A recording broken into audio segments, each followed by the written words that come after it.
이번 주 신간 목록을 보면서 유독 눈에 띈 단어는 뇌였습니다.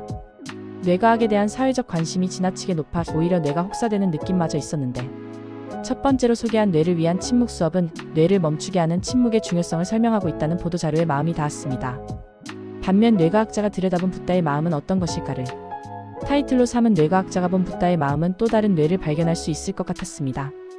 뇌과학은 마케팅의 영역에서도 살펴보지 않을 수 없는 관심사가 되었네요. 딴 생각이 창의성과 문제 해결 능력을 높일 수 있다는 사실은 딴 생각을 자주 하는 저로서는 위안이 되는 책이었습니다. 이번 주에 소개하는 책들도 도움이 되길 바랍니다. 첫 번째 도서는 뇌를 위한 침묵 수업입니다. 우리는 바쁜 일상 속에서도 가끔씩은 멈추고 싶지만 실제로는 아무것도 하지 않는 것에 큰 두려움을 느끼고 있는 듯합니다.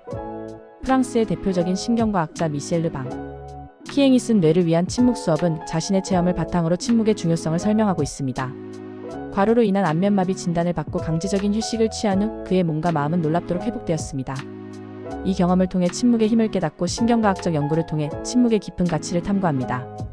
저자는 현대인이 직면한 행동 중독과 주의력의 소음이 어떻게 우리의 삶을 병들게 하는지 분석하며 신체와 정신을 회복시키기 위한 다양한 침묵의 형태를 소개합니다. 고요함을 통해 기억력, 주의력, 면역력을 강화할 수 있으며 침묵 속 몽상이 창조와 발명의 원천이 될 수 있음을 강조합니다. 이 책은 계속해서 달리는 듯한 현대사회에서 불안과 스트레스에 시달리는 우리에게 멈추고 쉼의 가치를 새롭게 조명하게 합니다. 일상의 소음과 강박에서 벗어나 몸과 마음의 진정한 휴식을 찾고자 하는 모든 이에게 침묵을 통한 회복이라는 해결책을 제공하는 이 책을 강력히 추천합니다.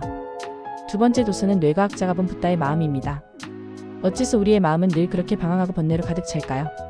그리고 붓다는 어떻게 그 변화무쌍한 마음을 잠재우고 평온을 찾았을까요? 이 책은 인간의 마음이 왜 끊임없이 변화하는지, 그리고 그 변화의 본질이 무엇인지를 탐구합니다. 인간의 마음이 대략 10초마다 바뀐다는 연구 결과를 바탕으로 책은 마음의 작동 원리를 붓다의 가르침과 현대 뇌과학의 시각에서 설명합니다. 제1부에서는 인간의 마음의 방황에 대한 붓다의 설명을 뇌과학적인 측면에서 해석하고, 제2부에서는 오은과 6가지 아르마리가 어떻게 마음을 형성하는지를 다룹니다. 나아가 제3부에서는 인식과정의 해부를 통해 마음이 대상을 인식하고 존재하는 방식을 자세히 설명하며 존재 지속심이 무엇인지를 조명합니다. 마지막으로 제4부에서는 불교 수행이 마음의 평온을 어떻게 가져다 주는지를 뇌과학적 설명과 함께 제시합니다. 붓다의 가르침과 뇌과학을 연결하여 평온한 마음을 찾고자 하는 이들에게 이 책은 실질적인 통찰과 방법을 제공합니다. 마음의 본질을 이해하고 내면의 번뇌를 뛰어넘어 진정한 열반의 상태로 나아가고자 하는 모든 이들에게 권합니다. 세 번째 도서는 뇌를 지배하는 마케팅 법칙입니다. 소비자의 마음을 움직이는 마케팅의 비밀이 궁금하다면 뇌를 지배하는 마케팅 법칙을 읽어보셔도 좋을 듯합니다. 이 책은 소비자들의 구매 욕구가 무의식에서 출발하고 있음을 강조합니다.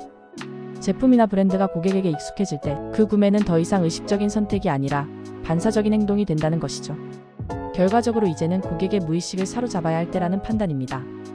저자는 P&G, 존슨앤존슨 등 세계적인 기업들의 성공 사례를 바탕으로 브랜드가 고객의 뇌에서 자리 잡는 과정을 생생히 설명하고 있습니다. 예를 들어 M&Ms는 단순한 초콜릿을 넘어 다양한 긍정적 연상 이미지를 통해 고객의 마음에 자리 잡았으며, 애플이나 나이키 같은 브랜드도 비슷한 전략을 통해 인기를 이끌어내고 있습니다. 특히 이 책은 브랜드 커넥톤 브랜드 CONNECTOME라는 개념을 통해 브랜드와 긍정적 이미지 간의 연결을 강화하여 소비자에게 더욱 강하게 각인시키는 방법을 제시합니다. 이외에도 저자는 10가지 실전 마케팅 전략을 제공하며 이를 통해 독자들은 더 효과적인 마케팅 방법을 체득할 수 있습니다. 마케팅 담당자나 1인 브랜드를 운영하는 모든 분들에게 이 책은 뇌과학적 마케팅의 혁신적인 접근 방식을 선보이며 소비자의 무의식을 사로잡아 매출을 극대화할 수 있는 실질적인 방법을 제시합니다. 제품이 아닌 마음을 파고드는 마케팅, 그 비밀을 이 책에서 찾아보세요. 네 번째 도서는 딴생각 뇌과학입니다. 딴 생각에 빠져본 적이 있나요? 우리는 흔히 딴 생각을 부정적으로 여기지만 사실 그것이 우리의 창의성과 문제 해결 능력을 높일 수 있다는 사실을 아는 사람은 드뭅니다. 모세바의 책 딴 생각 뇌과학은 바로 이러한 오해를 바로잡고 마음 방황의 긍정적인 측면을 깊이 있게 탐구합니다.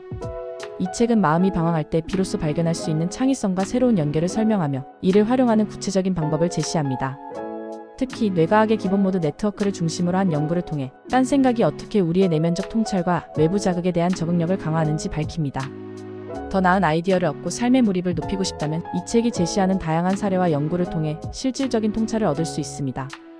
창작가, 리더 또는 정신활동에 관심 있는 모든 이에게 마음방황의 힘을 이해하고 활용하는 새로운 길을 열어줄 것입니다. 딴 생각 뇌과학 단순한 자기 개발서를 넘어 우리의 생각과 감정의 구조를 새롭게 바라볼 수 있는 기회를 선사합니다.